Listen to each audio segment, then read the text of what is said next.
a gente não escuta.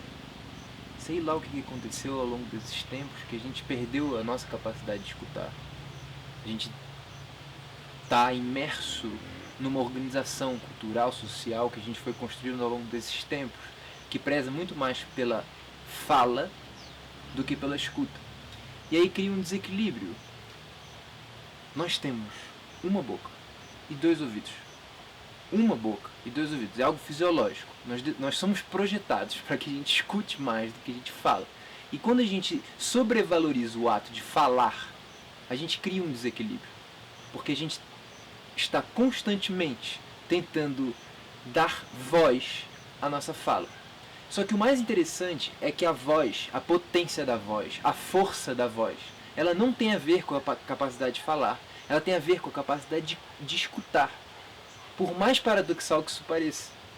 Quanto mais a gente escuta, mais a gente desenvolve a nossa sensibilidade, a nossa subjetividade, as nossas sensações internas, o nosso sentir. E quando a gente sente, ao mesmo tempo que a gente fala, aí sim a gente desenvolve uma força na nossa fala, na nossa expressão. Seja qual for a forma que você fala, seja qual for a forma que você se expressa. Né? A fala não necessariamente tem a ver com a voz, a fala tem a ver com as inúmeras formas de expressão. Né? Então, todas as vezes que a gente exercita a escuta, e a escuta tem a ver com calar a boca do falatório mental, fechar um pouco essa necessidade de ficar tendo que falar alguma coisa, controlar um pouco, na verdade apaziguar um pouco essa necessidade de responder, de reagir a algo, para que haja um pouco de silêncio na hora que há estímulos em volta da gente, para que a gente possa observar, escutar o som do rio, escutar o vento batendo, escutar o que o nosso estômago, a nossa garganta, o nosso coração está dizendo, escutar o outro, sem que a gente tenha que ficar falando, não, mas isso é por causa disso, não, mas isso é por causa disso, mas aquilo é por causa disso, ou todas as porquês e as tentativas de justificativas ou respostas rápidas. Né? Eu tenho um aluno que é muito engraçado, ele sempre falava assim, nossa, mas todas as vezes que eu tô com a resposta na boca ou com a fala na boca enquanto o outro tá falando, é porque eu tenho que me lembrar o que eu vou falar, é por isso que eu não... Eu falo assim, e qual é o problema de você esquecer o que você ia falar? É muito bom a gente poder esquecer o que a gente ia falar, para que a gente possa se reconectar com a espontaneidade, que é a habilidade que a gente tem de falar na hora, de simplesmente cuspir o que a gente tem para falar fluidamente, na hora, botando a criatividade, botando a potência, botando a força. É daí que vem a força.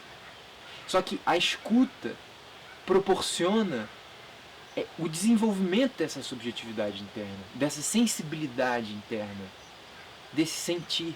Porque quando a gente escuta, significa que o nosso falatório, o nosso barulho, o nosso lixo mental cessa por um tempo. Eu vou só escutar o barulho do rio que está aqui atrás. Ou eu vou só escutar o outro.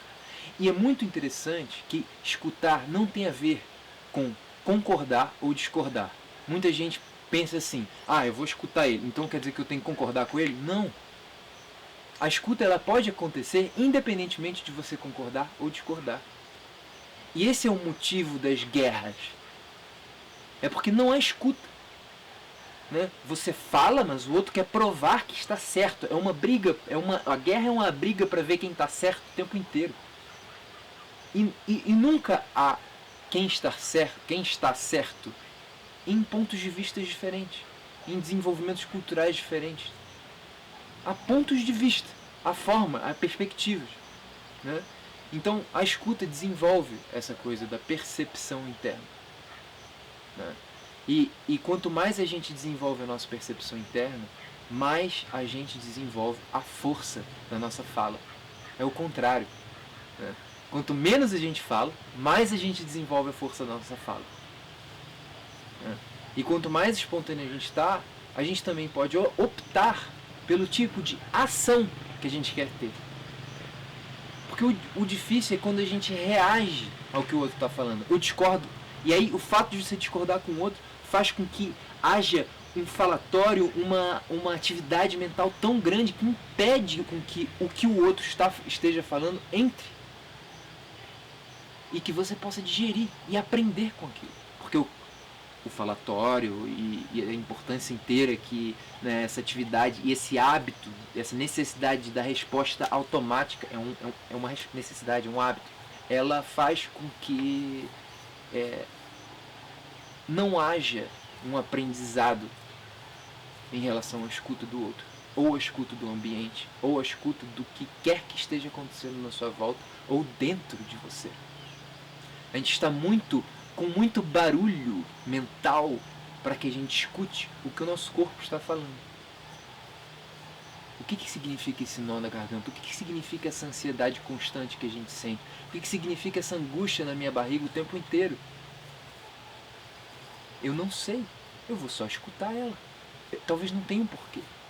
Mas o fato de escutá-la, de deixar, de dar tempo, de dar espaço para que isso exista, faz com que a subjetividade, a sensibilidade, com que a força da vida fale por você.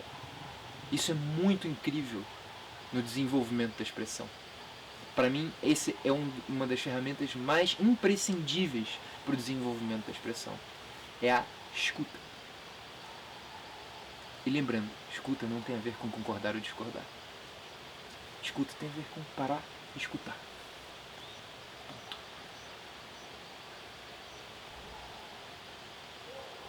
Tem um desequilíbrio muito grande que eu enxergo nesse momento que a gente está entre o masculino e o feminino. A sociedade inteira se desenvolveu em volta do que é masculino, do fazer, do agir, da força. E eu não estou falando de homem e mulher, isso é muito importante, eu estou falando do masculino e do feminino. Todos temos masculinos e femininos dentro da gente. Só que quando a gente tende e pende para um lado, o outro fica desequilibrado. E a força vem da integração das duas coisas. Da lua e do sol, da noite e do dia, do quente e do frio. A subjetividade tem a ver com o nosso lado feminino, com o nosso lado receptivo. E a escuta desenvolve isso, desenvolve o nosso lado feminino, para que a gente possa justo ter mais compaixão, ter mais amor, ter mais disponibilidade para a gente mesmo. E, portanto, para que a gente possa se expressar melhor. Se fez sentido para você, deixa aqui um comentário. Ou não, também. Até a próxima.